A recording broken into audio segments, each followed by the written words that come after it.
nous aurons une liste orc dans le détachement Dreadmob. Les personnages, on commence avec Zodgrob Wartsnaga, 3 gros mecs avec Shock Attack Gun, dont l'un est seigneur de guerre, avec l'optimisation Gitfinder Googlaise, ainsi qu'un seul mec. Du côté des unités de ligne, nous aurons un grand bloc de 20 Gretchin et leurs 2 fouettards, ainsi que 4 unités de 10 Gretchin avec leurs fouettards, en transport dédié 2 trucks. Et pour le reste, une unité de 5 Stormboys, 3 unités de 6 Tankbusta, et enfin, le maître incontesté de la Dreadmob, le Stompa.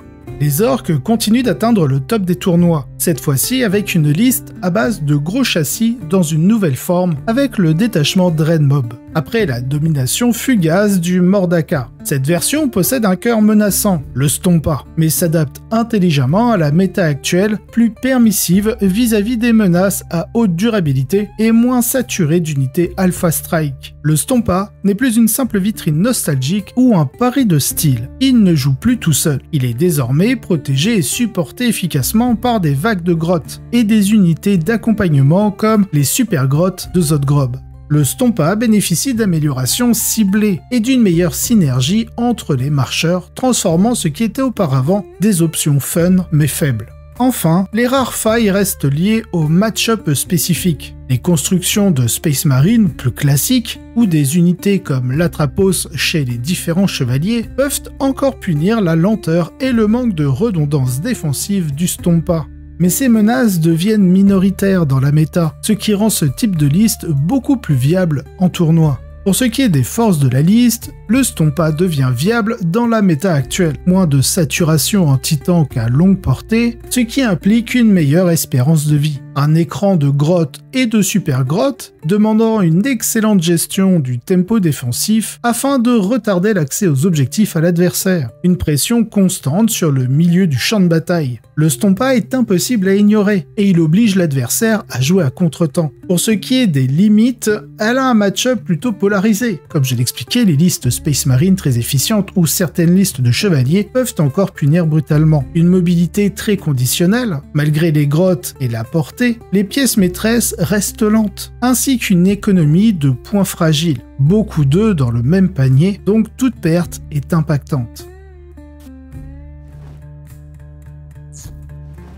Nous aurons une liste Ultramarines dans le détachement Gladius. Oui, encore. Et j'avoue qu'il n'est pas toujours possible d'esquiver un top 4 avec ce genre de liste. Je vais essayer de faire bref. Dans les personnages, on commence avec Marneus Calgar. En tant que seigneur de guerre, Roboute Guilliman, on ajoute un judiciaire, un lieutenant avec armes combinées. Dans les transports dédiés, un impulseur, et pour le reste, 2 unités d'intercesseurs d'assaut avec réacteur, un bloc de 6 Blade Guard, une unité de héros de compagnie, une unité de 5 désolations, 2 unités de 5 scouts, 2 Dreadnought Ballistus et un gladiateur lanceur.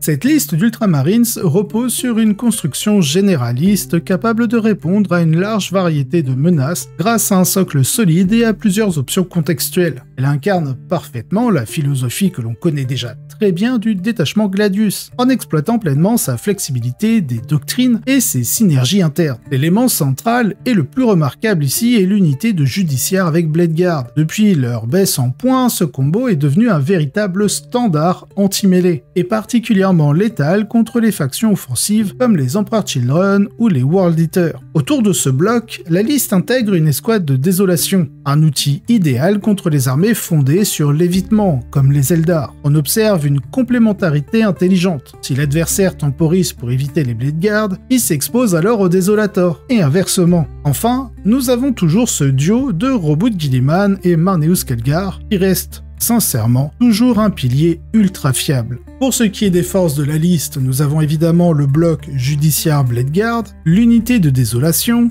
Roboute Guilliman qui améliore via ses capacités toute l'armée, ainsi qu'une polyvalence extrême grâce aux différentes unités typées. Pour ce qui est des limites, nous avons un rendement qui est dépendant de la synergie. La liste perd largement en efficacité si les pièces clés sont isolées ou éliminées prématurément. Elle possède une faible projection lourde contre des cibles très robustes ou massivement blindées. Le manque de volume lourd peut se faire sentir, comme par exemple contre des chevaliers impériaux ou des chevaliers chevaliers du chaos. Elle a aussi une faille contre l'élitisme mobile. J'entends par là, bien que les désolators aident, une armée rapide, véhiculée et létale comme peuvent l'être les Drukhari ou les Arlequins, peuvent poser un certain problème.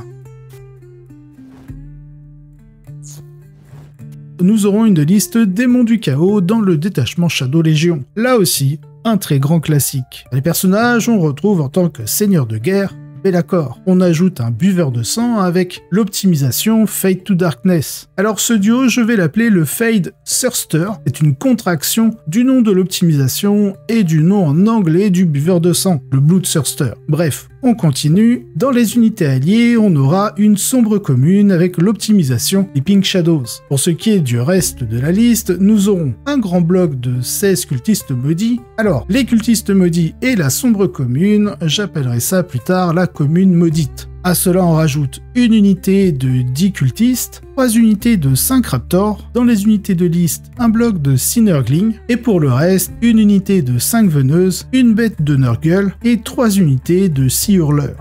C'est une version aboutie de la Shadow Légion, intégrant les tendances de construction que l'on connaît déjà, tout en maintenant une grande cohérence. Le Fade Thirster et Be'lakor constituent un duo désormais incontournable. Ensemble, ils offrent une double menace, capable de dicter le rythme de la partie et d'imposer une pression à l'adversaire. Be'lakor reste une pièce de contrôle exceptionnelle, avec sa capacité à protéger les engagements, tandis que le Fade Thirster, avec sa létalité explosive et ses mécaniques d'esquive, reste une épée de Damoclès sur les unités ennemies. Mais à eux seuls, ils ne suffisent pas à contenir toute la violence nécessaire, dans une méta où les contre-attaques brutales sont la norme. C'est là qu'intervient un choix clé et assez malin, la commune maudite. Cette unité est souvent sous-estimée, mais ici elle joue un rôle important d'ancrage d'objectifs, de résilience et potentiel offensif très correct avec les bonnes améliorations. Elle remplace utilement les traditionnels Havok, offrant une meilleure polyvalence et permettant d'investir dans des unités plus mobiles. Justement, cette libération de budget permet d'ajouter plusieurs raptors excellents dans le Score and Skirmish. En gros, grâce à leur mobilité et à leur accès à la frappe en profondeur, ils sont parfaits pour marquer des secondaires du genre derrière les lignes ennemies, le locus ou le containment. Mais ils sont aussi excellents pour aller détruire des unités secondaires adverses. C'est l'un des points forts de cette liste. Elle score très vite, très bien, tout en étant dangereuse si on essaie de la déloger. Et bien sûr, les hurleurs sont devenus l'épine dorsale de l'armée. Ils sont rapides, menaçants, embêtants à gérer et excellents pour poser des problèmes sur plusieurs fronts simultanément. Pour ce qui est des forces de la liste, nous avons toujours cette double menace, Be'lakor et le buveur de sang avec le Fade to Darkness. La commune maudite, qui est un ancrage solide, polyvalent et surprenant en impact. Les screamers et les raptors, qui ont une extrême mobilité, une bonne prise du terrain et un scoring rapide et flexible. Elle a aussi un très bon plan de jeu secondaire, la liste joue la mission à un niveau exceptionnel, notamment, comme on l'a dit, grâce aux hurleurs et aux raptors. Pour ce qui est des limites, elle a tout de même une forte dépendance à la microgestion. Une erreur de tempo ou de placement peut faire s'effondrer les différentes synergies. Elle a aussi des menaces très concentrées. Une armée capable de neutraliser rapidement Be'lakor ou le buveur de sang pourrait complètement désorganiser l'ensemble. Elle a aussi une faible saturation pour ce qui est des tirs à distance. Contre des armées très MSU ou à haute résilience, l'absence de volume de tir peut ralentir l'attrition globale de l'armée.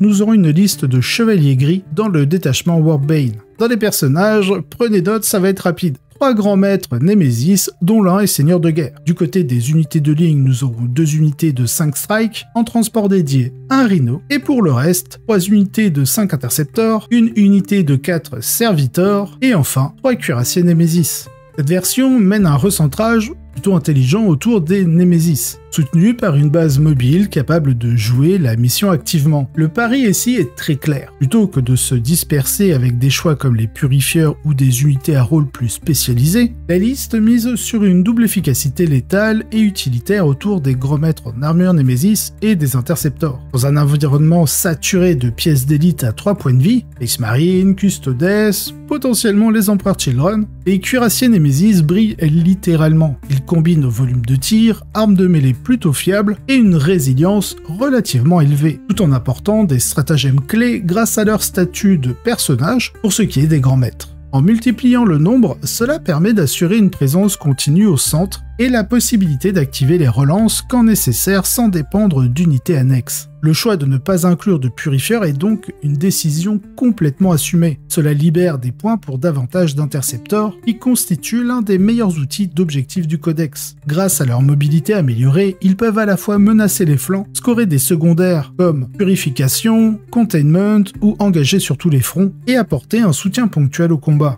Leur rôle est de liquider les unités secondaires, tenir des positions clés et donner du tempo à l'armée. La liste repose donc sur un schéma assez efficace. Les différents cuirassiers Némésis pour le contrôle de zone et la létalité contre les menaces prioritaires, les interceptors pour leur mobilité, le jeu de mission et le harcèlement constant, ainsi qu'une capacité à créer des bulles de relance grâce à une densité suffisante de présence sur les objectifs. Le résultat est une liste équilibrée et tranchante, capable de répondre à tous les formats de partie actuels qui optimisent parfaitement les outils spécifiques des chevaliers gris. Pour ce qui est des forces de la liste, nous avons une forte synergie entre létalité et scoring, comme nous l'avons déjà mentionné plus tôt. Elle a aussi une haute résilience centrale, avec plusieurs grands maîtres Némésis difficiles à tomber sans engagement important. Une grande mobilité, les interceptors, permettent de jouer tous les plans de scoring modernes, ainsi qu'une simplification de la stratégie de la liste. Moins de micro-gestion vous permet de vous concentrer beaucoup plus facilement sur le tempo de la partie. Pour ce qui est des limites, la liste manque de projection à très longue portée. Elle peut être vulnérable aux armées très défensives capables de repousser les frappes en profondeur, ou à des armées ultra agressives capables d'envoyer des alpha strikes. Elle a aussi une grande pression sur ses points de commandement car elle est extrêmement sensible au vect. Passer les grands maîtres en Némésis, ils peuvent activer des stratagèmes assez coûteux sans trop forcer, mais cela reste assez limité. Et enfin, elle a moins de polyvalence au niveau psychique. Sans purifieur ou unité très spécialisée comme les librarians, cela peut limiter la flexibilité contre certains match-ups.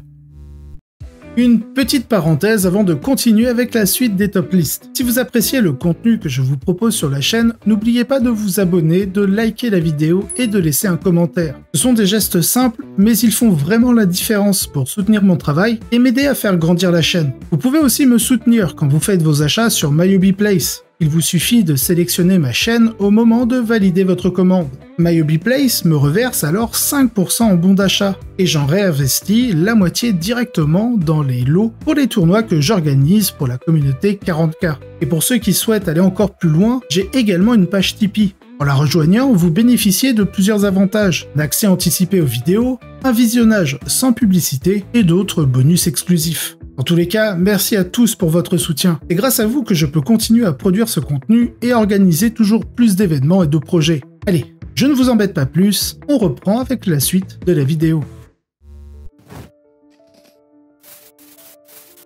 Nous commençons avec une liste Aeldari dans le détachement Devoted of Inéad. Les personnages, on commence avec un autarque, le Visarque, l'Incarne et bien sûr en tant que seigneur de guerre, Ivren. Côté unité de ligne, nous aurons une unité de 10 Kabbalites. En transport dédié, un Wave Serpent ainsi qu'un Venom. Pour le reste, 2 unités de 5 Dark Reaper, 3 unités de 5 Dragons de Feu, 2 unités de 5 Banshee, une seule unité de 5 Rangers, de même pour les Scorpions, 2 unités de 5 Araignées Spectrales et un grand bloc de 10 Incubes. L'unité iconique de cette liste reste bien sûr l'Incarne, qui est un pivot permettant d'imposer une pression exceptionnelle tant dans la contre-offensive que dans la dissuasion à travers le champ de bataille. Le recours aux Dark Reaper en petite escouade est particulièrement significatif. Leur profil à haut dégâts et sans malus pour toucher leur permet de menacer des cibles d'élite, tout en facilitant les effets de Lethal Hit via le stratagème du détachement. Combiné à des unités comme les Dragons de Feu ou les Araignées Spectrales, l'ensemble forme une matrice offensive difficile à contenir, avec une capacité accrue à punir les erreurs de placement ou les unités isolées de l'adversaire. L'architecture repose sur une logique de saturation à distance, complétée par une excellente faculté de redéploiement. Le rôle de l'Incarne n'est pas seulement symbolique, il renforce le jeu en forçant l'adversaire à constamment anticiper sa téléportation potentielle à chaque perte sur la table. Il devient ainsi un outil de contrôle aussi redoutable que sa létalité. Pour ce qui est des forces de la liste, elle a une bonne capacité de projection sur ses unités létales, comme les Dark Reaper, ainsi qu'à la mobilité, voire la téléportation de l'Incarne.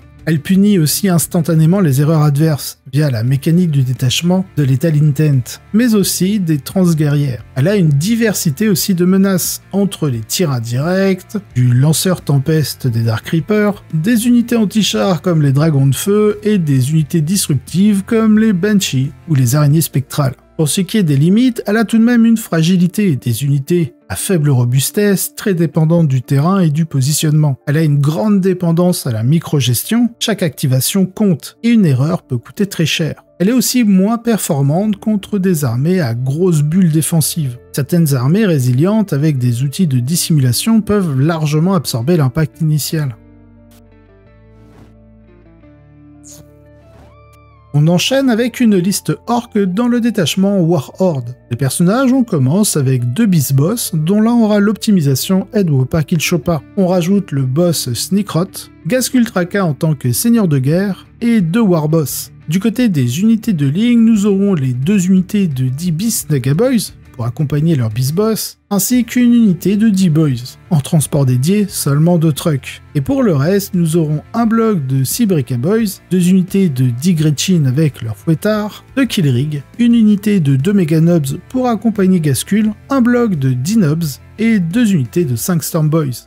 Cette liste orc repose sur un principe aussi simple qu'efficace, la saturation d'unités sur le champ de bataille par des vagues successives de boys déversés depuis des transports. Depuis le début de l'édition, ce style de jeu basé sur le tempo offensif et brutal fonctionne à merveille, et cette version n'y déroge absolument pas. Le détachement Warhorde permet d'exploiter pleinement les forces naturelles des orques, un nombre important de figurines, un impact violent en combat, et des synergies valorisant les charges répétées. L'usage de trucks pour embarquer les unités d'infanterie transforme chaque tour en une menace immédiate. Le joueur adverse doit constamment répondre à des menaces surgissant à portée de charge. Cela force à jouer défensivement, ce qui profite mécaniquement à la construction de la liste. L'intégration de Ghazghkull-Traka est un choix très important, non seulement pour le profil qu'il représente, mais aussi pour son aura améliorant l'agressivité des unités autour de lui. Sa présence crée un point d'ancrage extrêmement dissuasif que l'adversaire ne peut ignorer. Il sert à la fois de bélier pour ouvrir les défenses et de pilier autour duquel s'organisent les vagues de boys.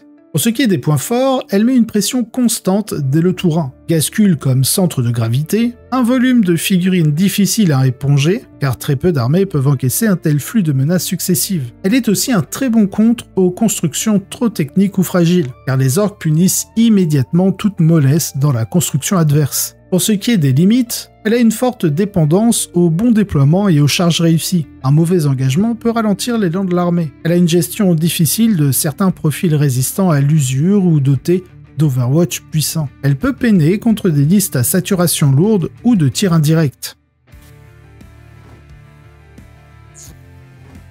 Nous passons à une liste Adeptus Custodes dans le détachement Lion de l'Empereur. Dans les personnages, 2 champions des lames, un Captain Rampart en armure Terminator à la russe en tant que seigneur de guerre avec sa grosse Castellane hache et l'optimisation Anmony Mortis. Du côté des unités de ligne, nous aurons une unité de 4 Custodian Guard et pour le reste, une unité de 3 Custodian à la russe ainsi qu'une autre plus petite de 2 Caladius Grave Tank, 2 unités de 5 Warden Custodian à chaque fois équipées de la Vexilla, 2 unités de 4 Prosecutors et on finit dans les unités alliées l'Inquisitrice Kyria Draxus.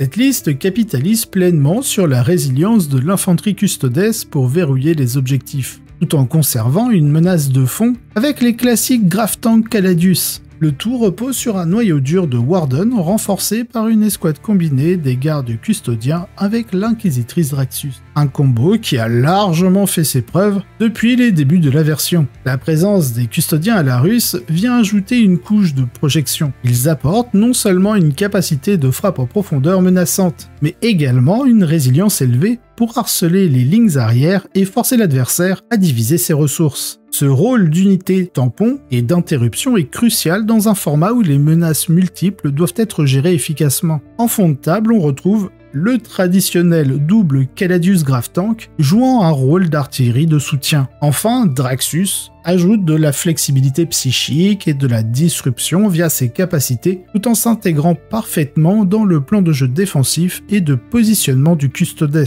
Pour ce qui est des forces de la liste, l'infanterie Custodes reste très difficile à déloger, une projection tactique via les Alarus, une combinaison Draxus et garde custodien toujours aussi efficace, ainsi que des tirs d'appui des Caladius, assurant alors une couverture longue portée et dissuadant les mouvements agressifs adverses. Pour ce qui est des limites, elle a une mobilité moyenne, très dépendant de quelques unités pour projeter la menace, ce qui peut limiter la flexibilité sur les positions secondaires. Elle a aussi un risque de saturation à haut volume. Malgré leur résilience, les Custodes peuvent s'effondrer face à une saturation extrême. Elle a aussi un coût élevé par unité, donc chaque perte est très significative. Les erreurs de positionnement ne pardonnent absolument pas. Nous finirons avec une liste Emperor Children dans le détachement de la coterie of Conceited. Bon là j'avoue, mon anglais n'est pas parfait. Bon, on va dire le détachement de la coterie. Ce sera plus simple pour moi. Dans les personnages, nous aurons 3 princes démons de Slaanesh avec les ailes, 3 seigneurs exultants, un seigneur cacophoniste, d'ailleurs il aura l'optimisation Pledge of Unholy Fortune. Et en tant que seigneur de guerre, qui d'autre que Lucius l'Éternel. Du côté des unités de ligne, nous aurons 3 unités de 5 Infractors, 2 unités de 5 Tormentors, en transport dédié 2 Rhino, et on finira avec 3 unités de 6 Noise Marines. L'armée Emperor Children incarne ce qui ressemble de plus en plus à la construction standard du détachement. Une force extrêmement létale en mêlée, mais avec une sophistication tactique nettement plus nuancée. Si les princes démons sont bien là pour ancrer la menace, ce sont les choix périphériques, comme les Noise Marines en Rhino qui font toute la différence. Les Rhino offrent une excellente manœuvrabilité tout en projetant les unités sensibles pendant l'approche. Surtout, ils permettent un double tempo, dissimuler les unités menaçantes tout en profitant de la capacité pont de tir 2 ou les Blastmasters, puis projeter avec un effet optimal sur les objectifs ou les lignes adverses. Les Noise Marines, parlons-en. Ils assurent un apport de tir non négligeable. Dans une faction essentiellement de corps à corps, ces unités constituent un contre naturel aux armées à forte endurance, comme les Custodes, grâce à leur fameux Blastmaster. Mais la véritable phase importante de l'armée, c'est surtout la phase de charge. Les 3 princes démons sont capables d'infliger jusqu'à 15 blessures mortelles cumulées, en dehors des phases habituelles, ce qui force l'adversaire à déclencher trop tôt ou trop tard ses défenses clés comme l'insensibilité à 4+, des Custodes Warden à titre d'exemple. Ce type de pression, que j'appellerais interphasique, est redoutable contre des armées au plan de jeu linéaire ou très séquencé. Passons aux forces de la liste. Elle a une phase de charge létale en plus de la phase de combat. Les blessures mortelles pré-combat désorganisent totalement les plans de défense adverses. Là aussi, un maniement du tempo. Des Rhino, plus des unités MSU, permettent de garder l'initiative tactique. Elle a aussi un avantage de polymorphisme offensif. Ouais, le mot est un peu tiré par les cheveux, mais en gros c'est pour dire qu'elle a une combinaison de tir avec les Noise Marines et de mêlée via les princes, les infractors, etc. Dans un cadre en plus très mobile. Et je trouve qu'elle a une construction très optimisée. Chaque choix est affûté pour maximiser l'efficience des meilleures fiches techniques de la faction Emperor Children. Pour ce qui est des limites, elle a une résilience très limitée. En gros, en dehors des princes, les unités restent à endurance 4, sauvegarde 3+. Donc elles sont sensibles aux saturations ou aux frappes bien placées. Elle a aussi une sensibilité au prévisible. Une construction aussi résolue, entre guillemets, devient vulnérable à la technique adverse. Des unités de sniping, via des blessures dévastatrices pour infliger des blessures mortelles. Des cordons pour limiter les charges. Des Overwatch potentiellement très létaux, et bien d'autres choses. Elle a aussi une grande dépendance au momentum. Si l'adversaire parvient à contrôler les phases d'engagement, la machine peut rapidement s'enrayer.